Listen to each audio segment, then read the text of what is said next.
One of my favorites that's going into the live coral exhibit is the war coral. So it has a green and a red color that kind of grow together.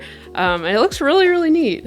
It's an encrusting coral, so it'll kind of encrust on different surfaces and kind of just grows out in an abstract shape, almost like lava, yeah. Cool. Okay, so what else? The war coral's one. I think the Acan Lord is really pretty. There's lots of nice colors. There's one that's purple that I really like. That's my favorite color. So it comes in lots of nice colors, and it has big round polyps that are kind of, they're really hard to describe without seeing them, for me anyway. Hey there, Podcast Aquanauts. It's your host, Casey here. Last week, we pulled back the curtain on the all-new and, at the time of recording, soon to be open Scuttlebutt Reef Gallery, which will be publicly accessible on March 7th, 2026. This week, we're zeroing in on what I'd like to think is the centerpiece of this exciting new space, a supersized expansion of the live coral exhibit that was part of Scuttlebutt's predecessor, the Boneless Beauties Gallery. Coral is extremely beautiful and of incredible ecological importance, but it's also delicate, which is why you often see artificial coral reefs in many aquariums rather than living ones such as the one that will be the focal point of this episode. This week, we'll chat with the aquarists who've been the masterminds behind this extraordinary habitat, which is 4 times larger than our previous reef. We'll discuss how they go about selecting which species to exhibit, why some corals make for bad neighbors, and the many, many layers involved in building a reef from scratch. But this exhibit isn't going to build itself, right? Let's roll up our sleeves and dive right in, shall we? On with the podcast.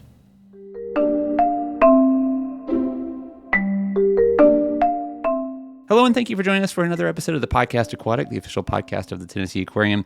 Today, we are continuing our exploration of our brand new gallery that's going to be opening here in a few weeks, the Scuttlebutt Reef Gallery. And we did an overview of the entire gallery in last week's episode, but this week I wanted to zero in on what I think you could argue is the centerpiece of the gallery, which is our new, larger, refreshed live coral exhibit, which is much, much bigger than the one that we've had before. If you've been to the aquarium anytime in the last 20 years or so, you probably remember that there has been a live coral exhibit in our building. But this new one is something different. And to talk about it, I brought in a couple of guests who've been on the podcast before, one of them in a very, very different context. We'll start with Kyle McFeeters. You are the lead aquarist life support systems for the aquarium. Yeah, that's exactly right. And you have a history of working with live coral, with coral just in general at the aquarium for a long time. And we'll talk about what live coral means and why we keep saying that here in a little bit. Yeah, in my life before the aquarium, I did a lot of work with live coral. And then it's super intricate, so I kind of got tired of it. And then when the aquarist that was taking care of the old reef exhibit moved on, it kind of fell onto me, and I kind of reignited. It's fun. It's exciting. And I'd kind of forgotten about that. So it really let me get my toes back in. And so building this new tank was going to be my project for sure. And it's difficult, but we'll get into that. And next to you is another returning guest, Sarah Kate Bailey, who you're an aquarist too. You used to be a reintroduction biologist out at the Tennessee Aquarium Conservation Institute. That's right. So what has life been like now that you've moved from our conservation headquarters out across the river to work at our downtown campus? It's been a big change, but it's been a lot of fun.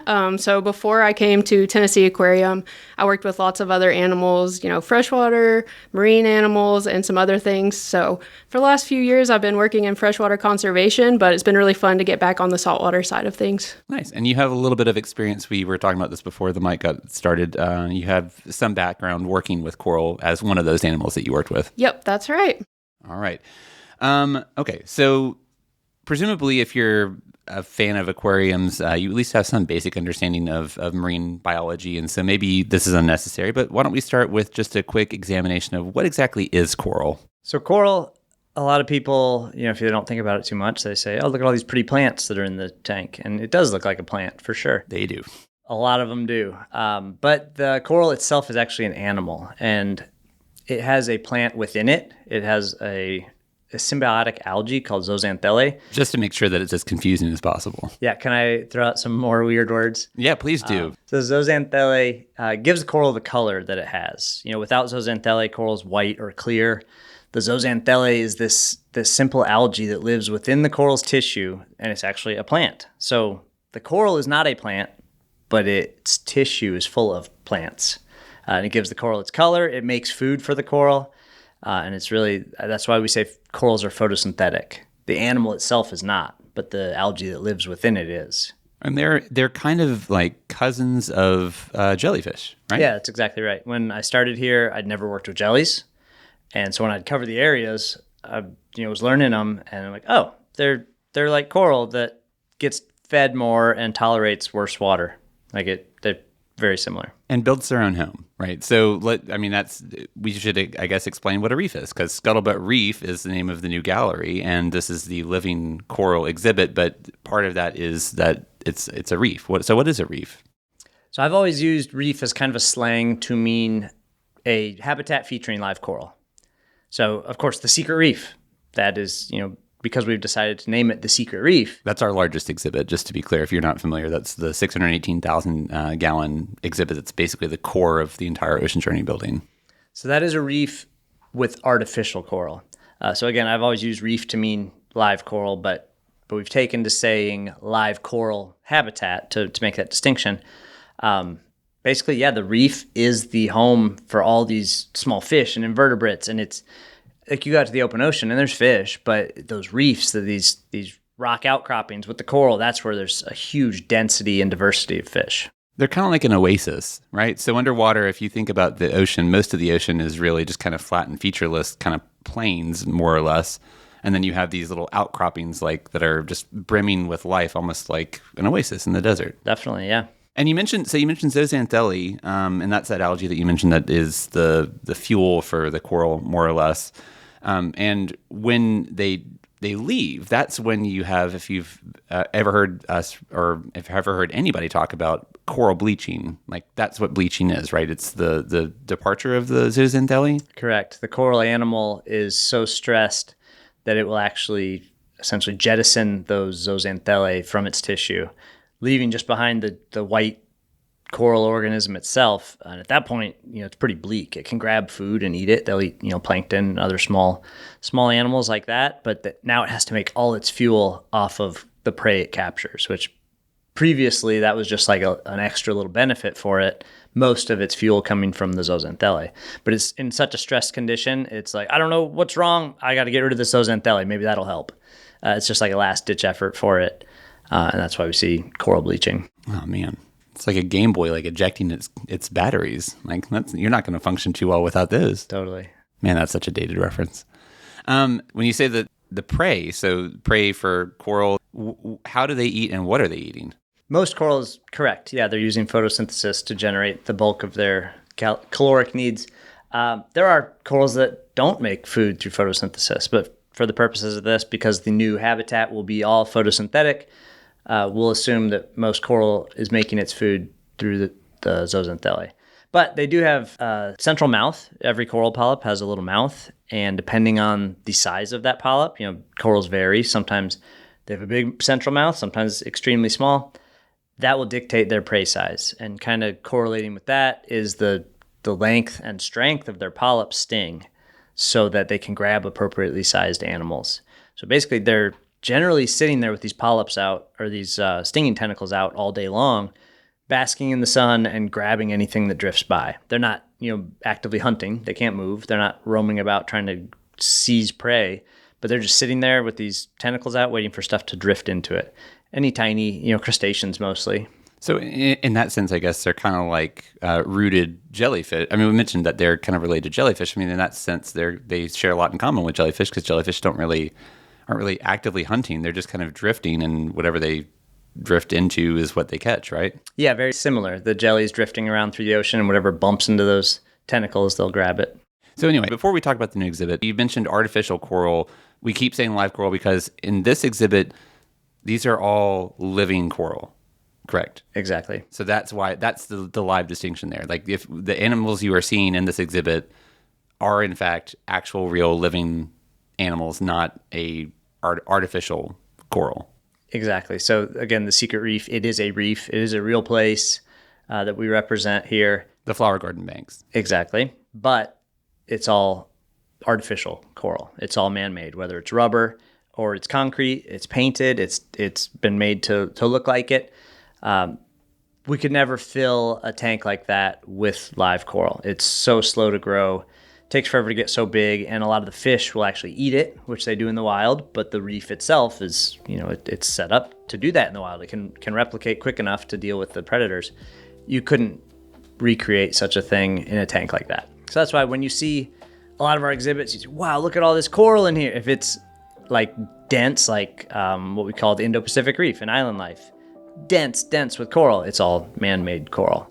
We're gonna have a couple in Scuttlebutt Reef featuring some live corals, but generally it'll be smaller because it is hard to fill such a tank. Yeah, and I have felt a little bit bad for both of you because this is such a large exhibit, and I know from past discussions with you, like you just said, like it's a lot of work. I mean, even the other exhibit, which remind me how many gallons that one was? The old system was 1,300.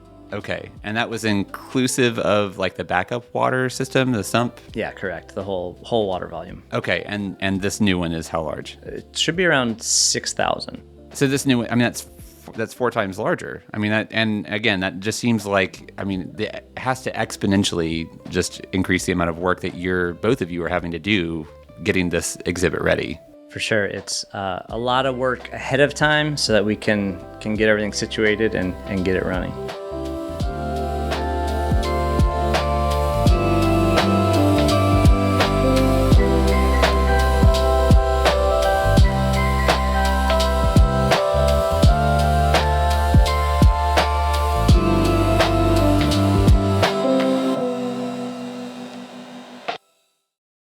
Talk about some of that work, Sarah Kate. I mean, you two are literally building a reef. I've been documenting this that hopefully will be in a video that'll come out on our social channels here in the next couple of weeks, but you are literally constructing a reef. Talk about what has gone into that process.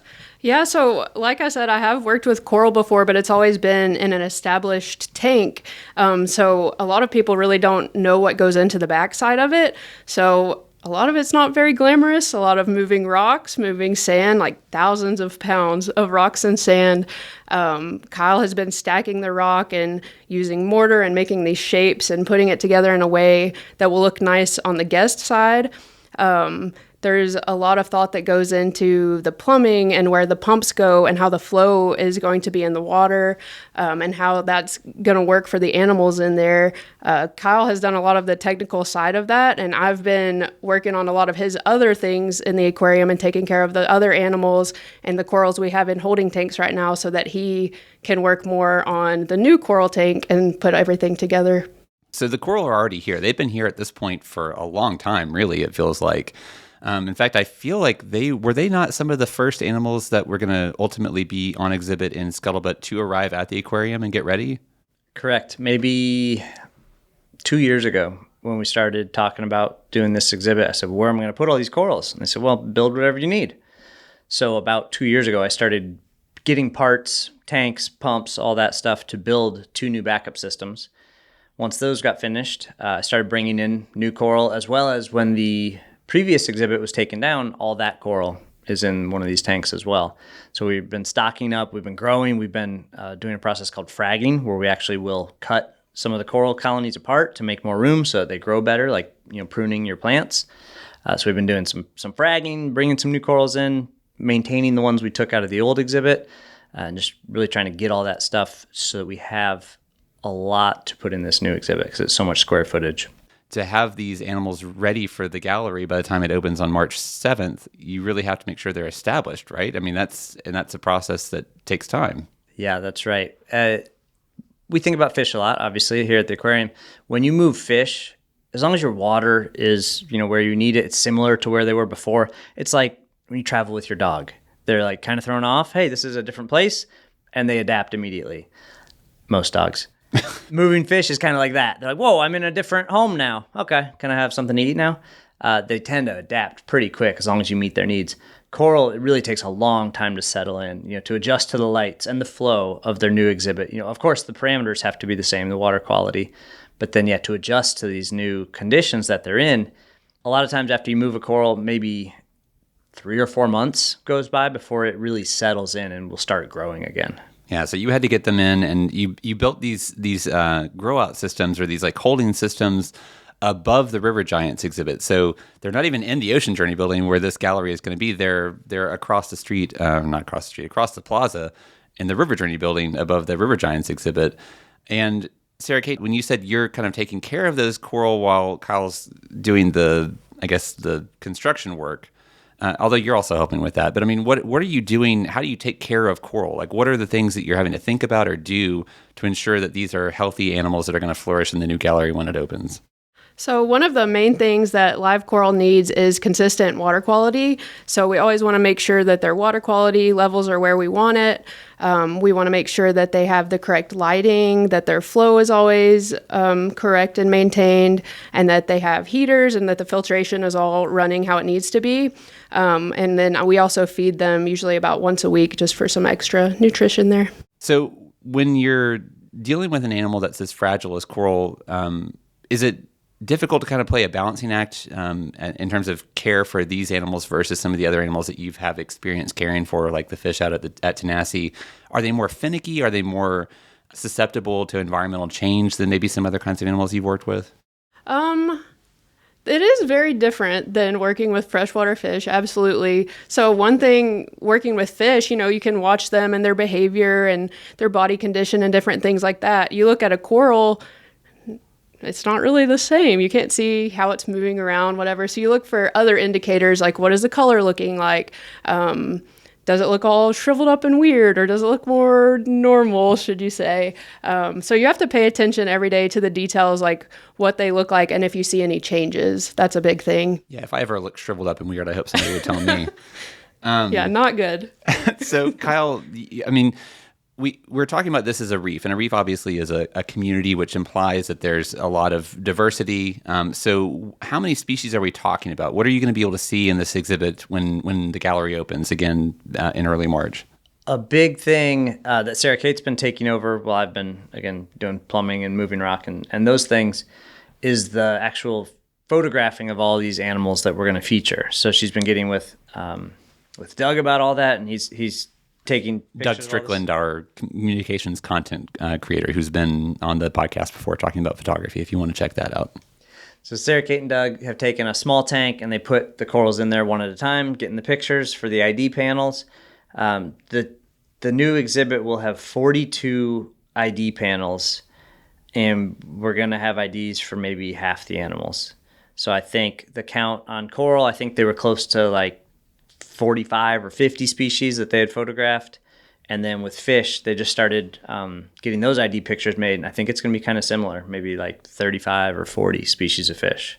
So the exhibit is doing very basic mental math. It's going to have more than 80 species? Something like that, yeah. Holy cow. When we open, I want to keep, developing more species that we want to bring in and, just keep diversifying it. Does that make this then the most biodiverse exhibit we have? It really might. Secret Reef has obviously a ton of different fish species, but as far as, just straight number of species, it might be the most diverse. It's got to be close. If it's not there, it's on the podium. That's crazy. So when you're talking about that many species, that feels like it would make it your job as the caretakers like a lot harder, because you're having to think about the care requirements for not just a handful of species, but dozens. How does that make your life? Like, is your brain just about to explode, like thinking about the difficulty of trying to juggle all those different care requirements? Or are they so similar that you don't really have to think about them individually down to each species having different care requirements? Once they're in the exhibit and we're going, that time to consider all that has kind of passed already. Basically, all that happened when we were deciding what animals to bring in. So many fish, again, I mentioned eat coral. We don't want those. So that immediately I had to scratch off the list all the fish that are what you call not reef safe. Coral is part of their diet, or even not. Maybe they're destructive. Like in the wild, they might eat a coral once in a while just for fun. So, okay, we don't want those fish. We don't want the fish that have to eat coral. So you have to pick what we call reef safe fish. At that point, once you bring in those fish, they may have a little bit different feeding requirements. Some eat more often, some eat less. Some are herbivores, some are carnivores. But at that point, fish are fish. So it's kind of like you've got your group of fish and that should be fine. Coral, same way. We did that legwork on the front end. So we decided, okay, we want corals from this particular region. We want them to have this kind of light and flow requirements and not be super, super finicky. The old exhibit featured a lot more delicate corals. This one, I thought, people kind of didn't necessarily get excited about those really difficult corals, and it was so much more work for us. So a lot of the, quote, easier corals, more hardy, are really, really pretty. So I thought to myself, why don't we kind of push towards that stuff that might be a little easier for us, but still have a really beautiful reef. And so once they're here, they all have very similar requirements because we've chosen them that way. So I'm not going to ask you to go through and list 80 species, nor did I ask you ahead of time to bring along a printed off list of 80 species, which I'm assuming you would probably need. So what are some just highlights that you can offer up as a preview of the kinds of animals that people can expect to see? So I've never had this kind of space for an Indo-Pacific reef before. So again, the area will be the Coral Triangle, which is home to the most diversity of corals and fish in the world. That's like the Indo-Pacific region, kind of between, it's kind of Southeast Asia, that area. Exactly. Philippines down to Australia, over to New Guinea. I mean, that you can picture that neck of the woods, just home to huge, huge diversity of fish and corals. So something that I'm very excited about fish-wise, I've never had the space to feature such a school. I want to have about 100 purple tuca anthias. It's a very small, bright purple fish. We're going to open with around 65, I believe, is what we have on hand. And it's a fish that eats plankton. So they must be fed 2, 3, 6 times a day, maybe even. But Adam at our animal care facility, who is quarantining these animals, he has a auto feeder set up, actually, that Sarah Kate probably built in her time at Tenacity. Yep. Adam borrowed it from Tenacity so he could drip food in for those little fish all day long, so that they perch on the edge of the reef and they're just sitting there, eating all that plankton that washes over the reef. So they do a very specific requirement that they have to eat a lot. So I've never had the space for such a group of fish. Like the old tank had one of many species.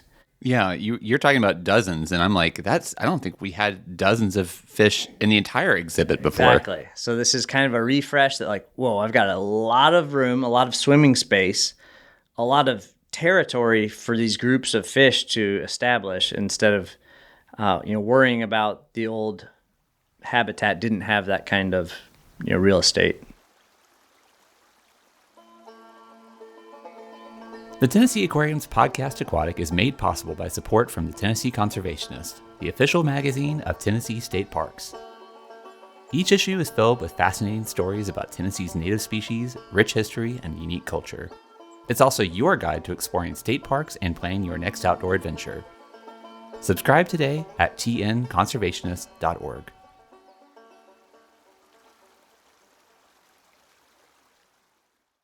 So, I mean, that's got to be exciting for you, though. I mean, because I get really excited looking at the Secret Reef, and maybe it's just because they're new, but I mean, they're the big fish that people get really excited about. The sharks, the sand tiger, and sandbar sharks that are kind of like the big marquee animals, I guess, for that exhibit. And then obviously you have Stewie, who's our green sea turtle, and those are big, obvious, exciting fish to look at. But really, what gets me excited looking at it is seeing the palominos. Is that there's pompano? Pompano. Thank Yep. you. Yeah. And there are hundreds of them. Yeah. In that exhibit. And what's cool is to see how they behave. It's almost like watching flocking birds. Like they move around in unison in kind of the way that flocking birds do, and it's just almost hypnotic to watch them. So to have lots of fish in this exhibit is going to make it look. It's got to be very vibrant. I mean, you have to be excited about how it's going to look. Definitely. We were going to have just such a diversity and just a sheer number of a lot of really cool small fish instead of, featuring 5 big fish, which there's a lot to be said for that. I enjoy tanks like that as well, but this is going to be just like a really bustling, diverse habitat. And Sarah Kate, you have been working behind the scenes with those corals. So I'm going to ask you, like, what coral species are you excited about people getting a chance to see? Because you've looked at them probably more than a lot of other people. Oh, there's so many good ones, and they're so colorful. One of my favorites that I really like, Okay, should I talk about the live coral tank? Because I have some going in my garden eels tank as well. I was about to go that way. Well, let's talk about the live coral exhibit, and you can add the other ones later. Okay. One of my favorites that's going into the live coral exhibit is the war coral. So it has a green and a red color that kind of grow together. And it looks really, really neat. Like, what is it shaped like? Because they come in so many different shapes. Some of them look almost like bubbles. Some of them have like fronds, like almost like grass. Some look like clams that open up. So what does this one Some of them look are like? clams. Oh, well, yeah, but but also some of them look like flower petals, that sort of thing. So what does that one look like, the war coral? Is that one an encrusting one? It is, yeah. I'm trying to think of how to describe it. It almost grows like lava. I don't know. Yeah. Like lava? Okay. Yeah, it's an encrusting coral, so it'll kind of encrust on different surfaces and kind of just grows out in an abstract shape, almost like lava, yeah. Cool. Okay, so what else? The war coral's one. I think the Acan Lord is really pretty. There's lots of nice colors. There's one that's purple that I really like. That's my favorite color. So it comes in lots of nice colors, and it has big round polyps that are kind of fleshy. I don't know if that's a very good description. They're really hard to describe without seeing them, for me anyway.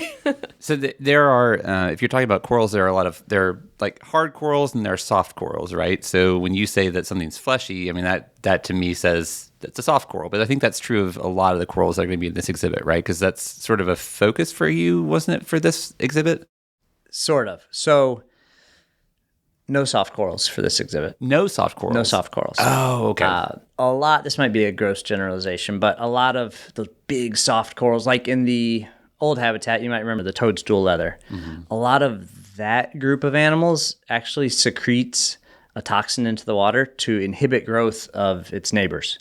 So corals are constantly... Kind of a jerk move. Corals are constantly fighting, and it's like thinking about your garden fighting. That just doesn't happen.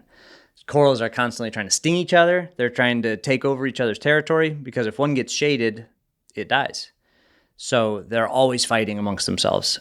One way a lot of the soft corals do that is to just put these chemicals into the water to harm their neighbors, like to keep them away from their territory. And that's fine out in the wild, but in a closed system, it can inhibit growth of your other animals. So with this one, I thought, let's not do the leathers. Let's not do any of those soft corals. Let's focus on this group of animals that we call large polyp. So again, talking about fleshy corals and led you to believe they were soft. Large polyp stony corals. So they do have a hard skeleton still. Under all that big, polyp tissue, there is a hard skeleton underneath. So let's talk about the skeleton, because that is the distinction between the two classes, right? It's a distinction between hard and soft. I mean, yeah, that's fair. So what is that skeleton exactly? Because again, this is one of those...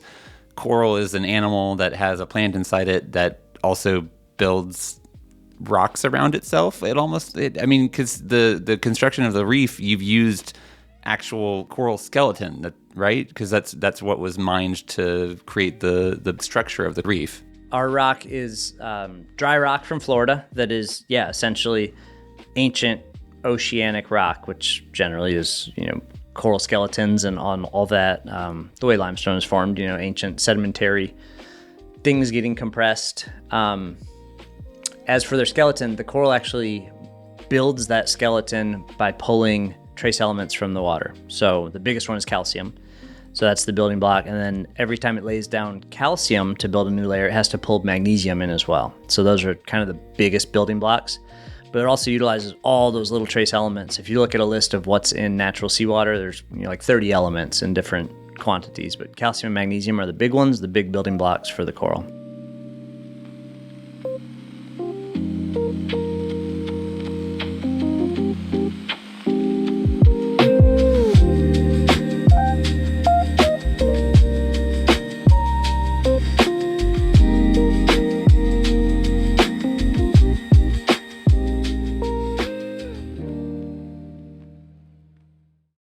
The two of you came over here.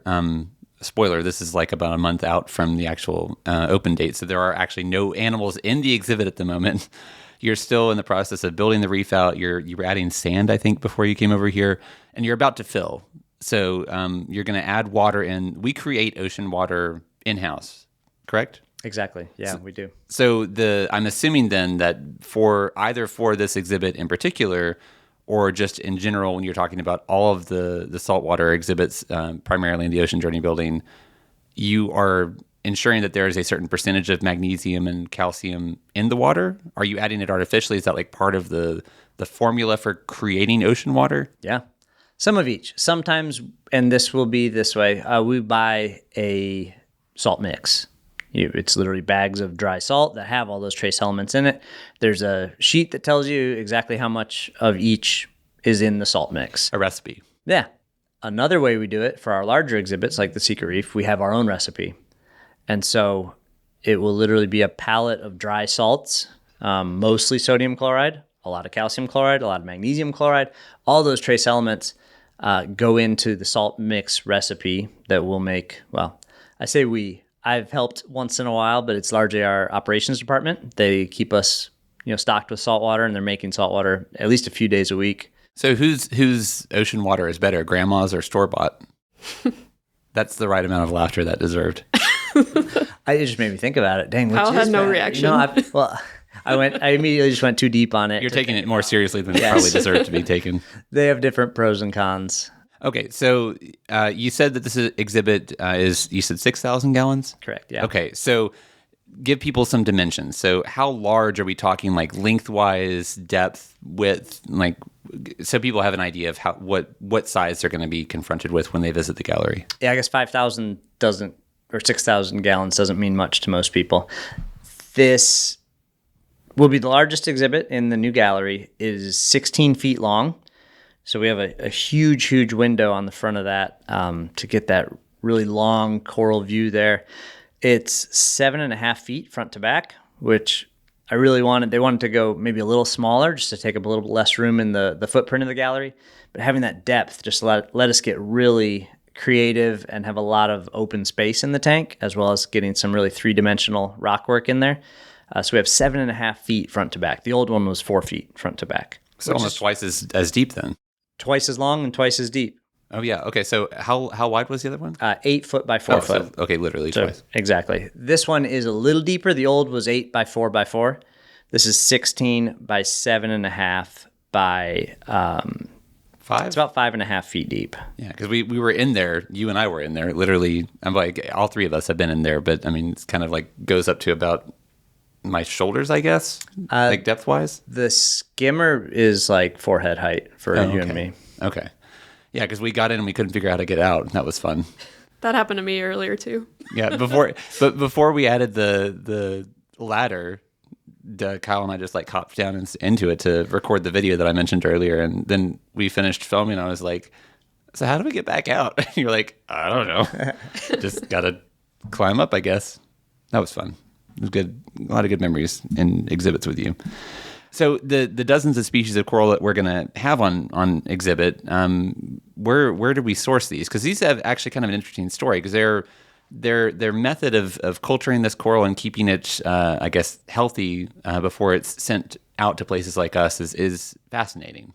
There's a bunch of different ways. I mentioned we kept a lot of the animals from the previous exhibit. We had grown some really big stuff that we're fragging up and gonna feature in the new habitat as well. But it was just so much room. We needed to bring in some more stuff. So there's a few ways you can get new coral. Public aquariums, we have a listserv, an email listserv, so you can offer up and give away your extra animals, corals, plants, turtles, whatever other public aquariums might need that we just simply have too many of. So I can get some corals that way from other aquariums, which we've done. Then there's a few ways to culture corals. We talked about fragging for just a second. There's people that will get a wild colony and frag it and grow those into new little colonies. We should explain that fragging doesn't actually hurt the coral. Correct. So fragging corals will use a few ways, either bone cutters, like some side cutters. We can use that. We can use a special saw, and we'll actually cut through the skeleton of the coral. And like you said, it doesn't hurt the coral. We're not cutting through the living tissue generally. You can, and there's other ways we'll frag where we do cut through some of that living tissue, and it still doesn't really bother it. The corals are remarkably resilient to to reproducing this way. And that's one of their reproductive strategies, is that they can break in half and now there's 2 colonies, and that, does happen in the wild. So we can mimic that artificially in order to make, more colonies. So we can do that. We can get what we call cultured corals that have been grown generally stateside somewhere. That'd be like a big greenhouse with tanks like the coral backup tanks we were talking about. That's pure cultured corals. Those are, in human care, aquaculture. You can also do what's called mariculture, which again would be more like in their native range. This is the one that I think is the most interesting personally. So inland aquaculture, same, like I'm sure you've talked with Sarah Kate about tenacity not being on an open system. That makes their job way more difficult. So same way, these cultured corals, it's way more difficult than the mariculture. Basically, that's taking corals, fragging them out, and putting them back in the ocean. So they're getting free sunlight instead of paying electricity. They're getting free ocean water instead of making your water and having to dose chemicals all the time. So the mariculture, it grows corals bigger, quicker. It's like free range coral. Yeah, just turn them back out for a little bit, let them grow up, and then they bring those fragged colonies back in to sell. So yeah, those are the main ways, whether it's from other aquariums or we buy them from certain vendors. Those are kind of the ways we source them. Well, and we've mentioned, light several times in this, and talk a little bit about the light setup, because light is pretty crucial to healthy, happy coral, right? So, and did you say earlier that this is an entirely photosynthetic reef, or it will be? Yeah, that's correct. Does that mean you're not going to feed it at all? You still feed for general health and wellness of your coral. Having this huge diversity of fish, we are going to be throwing so much food in there. Corals will get that. But Sarah Kate mentioned the Acanthostraea. The Acanthostrea is a coral that really wants to be target fed specifically. So you use like a turkey baster looking contraption to put food right on each polyp. Some corals need that. That is still a photosynthetic coral. Basically, making that distinction just means there will be no corals that subsist purely from feeding. Okay. All right. So, but talk about the lights. So these are pretty powerful lights, right? I mean, because I guess they have to be, because they're providing a lot of the food for the coral. Yeah. In the time since the previous exhibit was built and this exhibit was built, LED coral growing light fixtures have really come and hit their stride. At the time the old exhibit was built, they existed, but they weren't really to the point where that was the light you wanted to use. They've gotten to the point now where they are as good as anything else. So this exhibit will feature 18 155 watt LED fixtures. Wow. That's what's going to light this tank. It's going to have a controller that talks to each light, and we'll ramp them up and down. We'll change the intensity as well as the color saturation. It'll be similar to the lights that light up the backup tanks currently, but just more of them, and it's a different model, but it'll be a similar look. For the listener, if you've seen River Giants, that exhibit is lit with either 8 or 9 of this same light. And that's a really big exhibit. I think that's like 80,000 gallons. Yeah. And this is 6,000, and we'll have 18 of them. That's crazy. But nothing photosynthetic in River Giants, obviously. Sure, but still, you're talking about 1/15 the size, but like 3 times the number of lights? Yeah. Or 2 times the number of lights? Yeah. That's crazy. So, and to offer some perspective there, so if you think 155 watts, like what does that mean? Your average like lamp that you have in your house or the bulb that you use in your house is somewhere between probably 40 and 60. There are probably some exceptions, but now that everything's moving to LEDs, if you put a light bulb in your lamp, it's like 7 to 12 watts. Well, okay, so on an LED. So significantly more powerful. Yeah.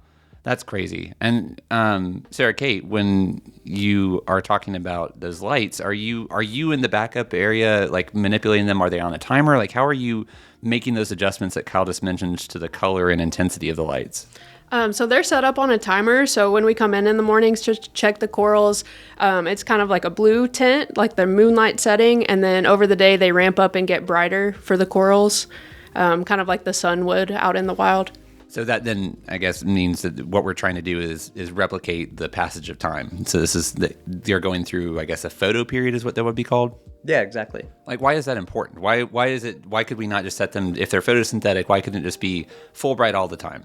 It's kind of a fine line. Like if you've ever had, again, I keep circling back to plants. I don't actually know that much about plants, but I make a lot of parallels.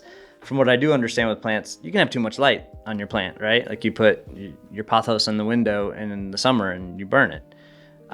Same kind of way. You can have too much light on a coral. So if we put these lights at full power for our opening hours, including night events, that's just simply too much light.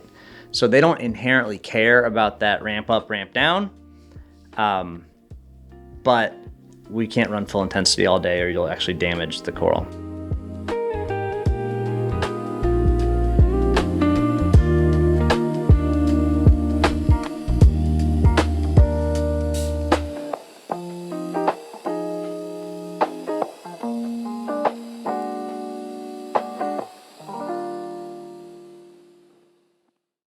Sarah Kate, you have this past experience working with coral at your previous job, but what is the learning curve been like now that you're kind of taking on more responsibilities of working directly with corals? And is it difficult, or has it been difficult for you to learn all of these different care requirements for keeping them alive and healthy and happy to anthropomorphize it? Yeah, there's definitely a lot that goes into it, and I've learned a lot from Kyle working with him over the past several months. Just going from working with freshwater native species and then moving over to corals, you have to learn different filtration and different water quality requirements. And I've learned a lot of how the holding systems that they're in now, how that works. And then moving on to the exhibit that we've been building, there's a lot more that goes into it than people realize, and a lot that I've been learning along the way, such as the placement of certain pumps, where the water is going to come in, how it's going to move. And then another thing we have to think about is once we move those animals over, there's certain corals that can't necessarily be close together. You don't want to put them side by side.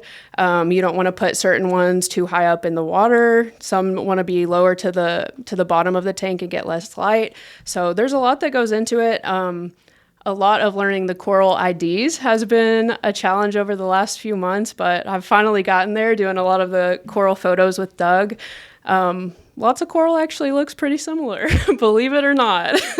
What we should do, and this is more of an aside than probably for the podcast, but we should do a video where all I do is I bring an ID picture over from Doug with no species name next to it and see if you can identify, just based on the photo, what the species of coral is, and have that be something we put up on our socials. I think I've gotten pretty good, but something that's hard is that when you look up these different species and look at a picture of them online and then look at them in person, it doesn't always translate. So it's a challenge for sure. So Kyle, you talked about that turkey baster, and back in the day, and I'll try and remember to link to this video when this goes live, but I have a video of you feeding the coral exhibit, the old one, and that kind of like tube that you stuck down in there.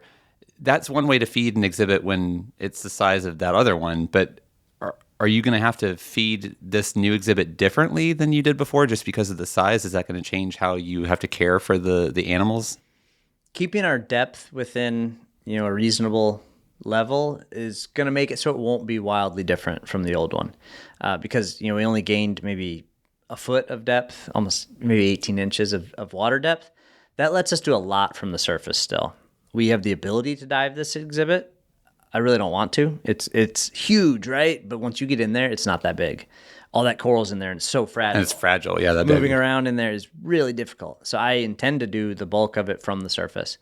Again, those anthias that we want to feature are getting fed a lot all the time. So the coral can grab a lot of that food. We will still target animals, and it will be very similar to that video you're referencing.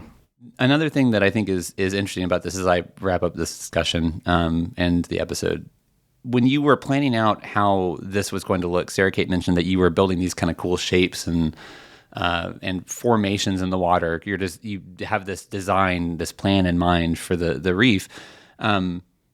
You also had to take into consideration one of the most interesting aspects of this exhibit, which to me is the window that's cut out into the exhibit, which is a nod to our continuing campaign to take accessibility into consideration when we're designing these exhibits and galleries. Can you talk a little bit about what that cutout is there for and how it serves maybe some people who are visiting the aquarium who have some different needs than other people might? Yeah, this is something I'm really excited about. I think it was maybe Jeff Worley, fill in his title here, please. He's our exhibit designer. I'm not sure if it was his design, if he just made it up or he saw it somewhere, but he came up with this plan to have an accessible, we're calling it an accessible pop-up. If you remember our spider crab exhibit that became lobsters and lionfish, you could crawl underneath and then stand up inside. And that was great. Everyone loved it. It was a lot of fun. And then you take a step back and you realize like, oh, not everybody can get down on their hands and knees and crawl through there. Like, it's great for little kids, but in a few more years, I won't be able to do that. Exactly. It's targeted for little kids. So we thought, hey, what's a way that we could let everyone have that experience? Once you're in there, it's so cool, but not everyone can do it. So this new, it's not a pop-up because you don't have to go under and come back up. We're still calling it a pop-up. This new pop-up, it's basically just a U-shaped kind of tunnel in the end of the tank. So you just walk around the end of the tank and you can go right in the end and be inside of it like you would if you had crawled underneath. And it's going to give you that view. Another thing about this design that I'm really excited about, I sat down with Amy, who... Our graphic designer. Insert title here. She's our graphic designer. So I'd never designed a space this big, and she's, good at spaces as well as graphic stuff, obviously. But we sat down and we sketched out how the rocks should look to get the best views through that pop-up as well as from the front.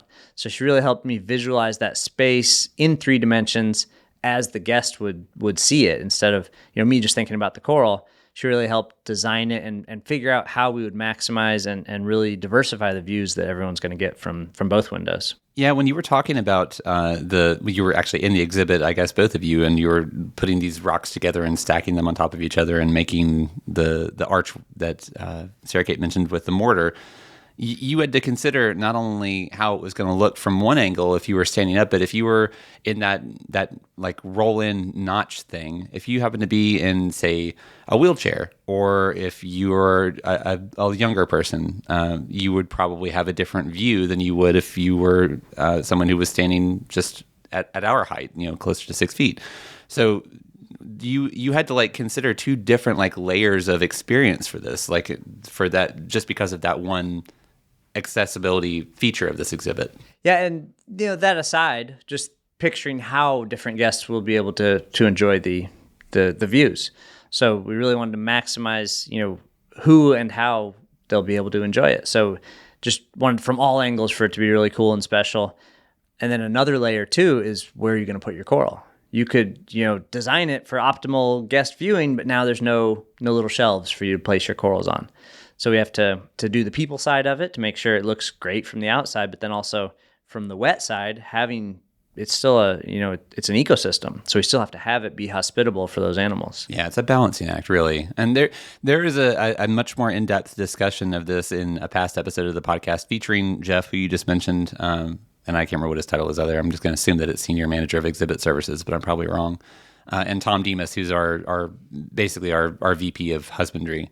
So he looks at it or their contributions are looking at how we design exhibits from the perspective of the guest experience and then also the husbandry requirements that you were talking about. So do go back and listen to that. I'll try and link to that also in the show notes.